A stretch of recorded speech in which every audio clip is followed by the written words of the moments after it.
नमस्कार। बहुत सारे हमारे युवा हिंद अधिकार शक्ति के ऐसे युवा साथी हैं जो इस बार पंचायत चुनाव में उतरना चाह रहे हैं। पंचायत चुनाव में मुखिया स्तर पर, पंचायत समिति स्तर पर, जिला परिषद स्तर पर इस बार तैयारी कर रहे हैं। उनका ये सवाल था कि किस तरीके से वो अपनी तैयारी को मजबूत करें, किस तरीके से वो अपनी दावेदारी को मजबूत करें ताकि वो जब चुनाव में उतरें तो जीतने के लिए उतरें। क्योंकि ये एक काउंसलिंग का सब्जेक्ट है, हम लोग काउंसलिंग करते हैं और उस काउंसलिंग में हम लोग ये बताते हैं, विस्तार से रणनीति बनाते हैं कि कैसे मजबूती के साथ एक एक पहलू को ध्यान में रखते हुए आपकी क्या स्ट्रॉन्ग पॉइंट है, क्या आपकी वीक पॉइंट है, सब पे बात करके एक रणनीति तैयार की जाती है। लेकिन फिर भी हमारे युवा साथियों के लिए मैं कुछ चीज़ें यहाँ पे वीडियो में शेयर कर देता हूँ ताकि जिस भी राज्य में पंचायत स्तरीय चुनाव है और जो युवा साथी पहली बार, जिनको अनुभव नहीं है, पहली बार उतर रहे हैं, उनको इस पर मदद मिल जाएगी। दोस्तों, सबसे पहले आपको चुनाव में उतरने से 6 महीने पहले आपको ये असेसमेंट करनी होगी कि आपके पास कितने लोगों की टीम है। क्योंकि व्यक्ति कभी भी चुनाव नहीं जीतता है, कैंडिडेट कभी भी चुनाव नहीं जीतता है, उसकी टीम चुनाव जीतती है। और जितनी मजबूत आपकी टीम होगी उतना ही ज़्यादा आपकी संभावना चुनाव में अच्छे से प्रबल दावेदारी की होगी, चुनाव में जीतने की होगी। और इसीलिए हमने ये वीडियो सबसे पहले बनाया था कि अपनी टीम को कैसे तैयार करें। किसी भी स्तर का चुनाव आप लड़ रहे हो, आपको अपनी टीम का विशेष ध्यान रखना पड़ेगा।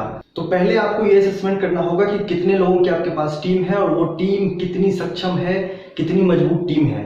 हर बूथ पर कम से कम आपको 5 से 10 अपने व्यक्ति चाहिए। जितने भी बूथ है आपके ग्राम में, और उसमें आपको कम से कम 5 से 10 व्यक्ति तो चाहिए ही चाहिए। इसके बाद टीम अगर आपके पास है और अगर आपने टीम अपना तैयार किया हुआ है तो फिर आपको दूसरी चीज़ चाहिए, वो संसाधन चाहिए। क्योंकि बिना संसाधन के कोई भी चुनाव लड़ना, ये कहना कि मैं बिना संसाधन का कोई भी चुनाव लड़ लूँगा और जीत जाऊँगा, ये अपने आप से झूठ बोलने की बात है। और जिन लोगों ने चुनाव लड़ा है, जिन लोगों ने चुनाव को देखा है करीब से, उनको पता है कि बिना संसाधन के चुनाव नहीं होते।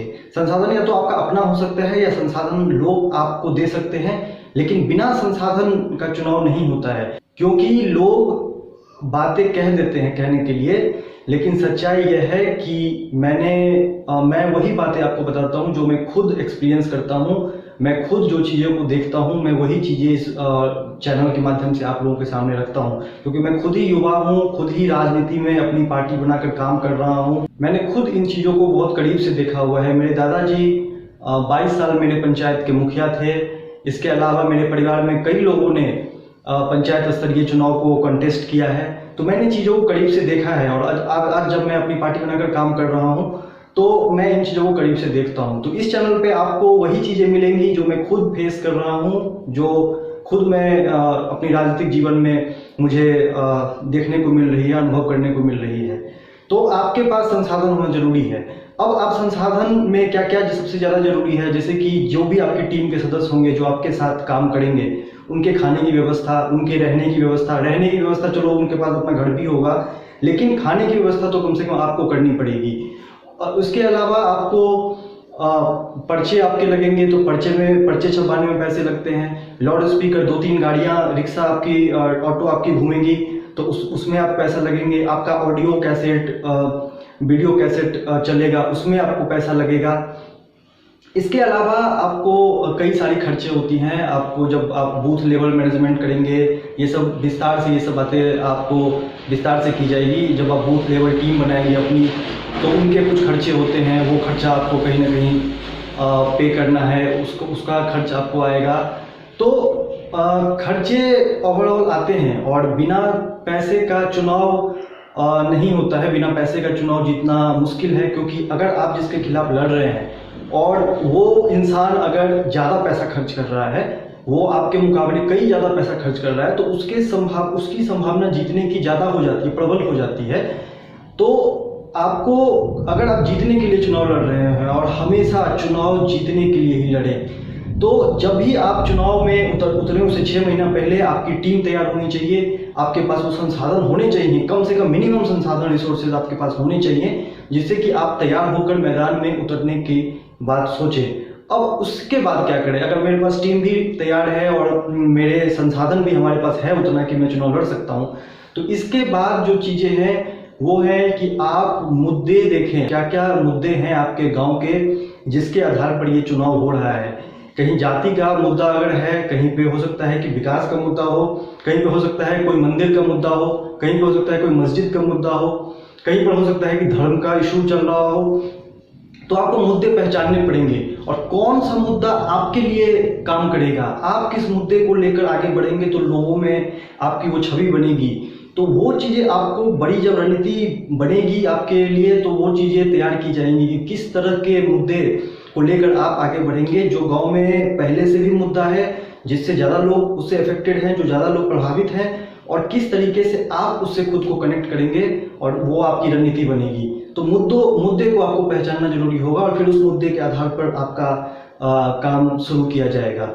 उसके बाद जब आपकी ये सारी चीज़ें तैयार हो जाएंगी तो कम से कम 3 महीना पहले से आपको ग्राउंड पर काम करना शुरू कर देना पड़ेगा। आप लोगों से मिलना, लोगों की मदद करना, जो मुद्दे हैं उन मुद्दों पे अपनी राय रखना, ये सारी चीज़ें आपको बड़े स्तर पर शुरू करनी पड़ेगी। और सबसे अच्छी बात यह है आज के समय में कि आपके पास सोशल मीडिया है। कहीं ना कहीं एक गांव का, एक पूरे पंचायत का आप एक ग्रुप बनाइए, उस ग्रुप में व्हाट्सएप ग्रुप भी बनाइए, फेसबुक ग्रुप भी बनाइए, ग्रुप में अपनी बात रखना शुरू कीजिए, ग्रुप में अपनी टीम को ऐड करके उनसे बात रखवाइए, अपने फेवर में उनसे बात रखवाइए। तो इस तरह से आपका माहौल बनाना शुरू किया जाएगा। क्योंकि अगर आप ग्राम स्तरीय चुनाव में उतर रहे हैं और अगर आपका जीतने की संभावना कम है या आप समझ रहे हैं कि मैं नहीं जीत पाऊंगा, मेरी वो स्थिति नहीं है, या मैं सिर्फ लड़ने के लिए, चेहरा दिखाने के लिए चुनाव लड़ रहा हूं, तो फिर दोस्तों चुनाव में ना उतरें। इसलिए ना उतरें क्योंकि आप युवा हैं। अगर एक बार आपकी ये छवि बन गई कि आप नॉन सीरियस कैंडिडेट हैं, आपकी छवि हमेशा के लिए वही बन जाएगी और लोग आपको मजाक में लेने लग जाएंगे। आपकी राजनीतिक कैरियर पे भी दाग लग सकता है। ऐसे में ये गलती कभी ना करें। जब भी पहला चुनाव लड़ें बहुत ही सोच समझ कर लड़ें। अगर आपकी जीतने की संभावना है, अगर आपकी टीम तैयार है, आपके पास रिसोर्सेज है, आपको लग रहा है कि हाँ लोग हमें समर्थन करेंगे, लोग मेरे पास जो मुद्दे हैं, मेरे जो गांव को लेकर विचार है वो अच्छे हैं, वो लोग समझेंगे, मेरी जीतने की संभावना है, तभी चुनाव लड़ें। क्योंकि होता क्या है कि आप आसपास के लोग हमें चढ़ा देते हैं, आसपास के लोग हमें ये कहते हैं कि हाँ हाँ लड़ो लड़ो, लेकिन उनको नहीं पता है, वो ना तो उनका संसाधन लग रहा है, ना तो उनकी इमेज, उनकी छवि दांव पे लग रही है। छवि आपकी दांव पे लग रही है, कैरियर आपकी दांव पे लग रही है। तो पहला चुनाव बहुत ही सोच समझ कर लड़ें और जब भी चुनाव लड़ें इन 2-3 चीज़ों को हमेशा ध्यान में रख कर लड़ें। मेरी आप सब के लिए शुभकामनाएं हैं। जहां भी आपको मदद की जरूरत पड़ेगी, जहां भी आपको लगे कि कोई प्रॉब्लम आ रही है, कोई समस्या आ रही है, तो आप हमसे बात भी कर सकते हैं। डिस्क्रिप्शन में हमारा नंबर भी है, आप बात कर सकते हैं। और युवा हिंद अधिकार शक्ति के युवाओं के लिए हमारे पास कुछ और भी चीज़ें हैं जो जैसे जब चुनाव नज़दीक आएगी तो उसके लिए भी वीडियो बनाकर मैं इस पर आप लोगों के सामने आऊँगा। लेकिन सबसे बड़ी बात यह है कि चुनाव के लिए 6 महीना पहले से तैयारी शुरू करें और चुनाव तभी लड़ें जब आप पूरी तरीके से तैयार हों। उम्मीद करता हूं कि ये वीडियो आप सभी के काम आया होगा। इस चैनल को अगर आपने अभी तक सब्सक्राइब नहीं किया है तो इस चैनल को सब्सक्राइब कर लें, क्योंकि मैं वही चीज़ें इस चैनल पर शेयर कर रहा हूं जो चीज़ें मैंने खुद देखी है, जो चीज़ें मैं खुद एक्सपीरियंस कर रहा हूं और आप लोगों के साथ राजनीति की सारी चीज़ें शेयर कर रहा हूं। जय हिंद, जय भारत।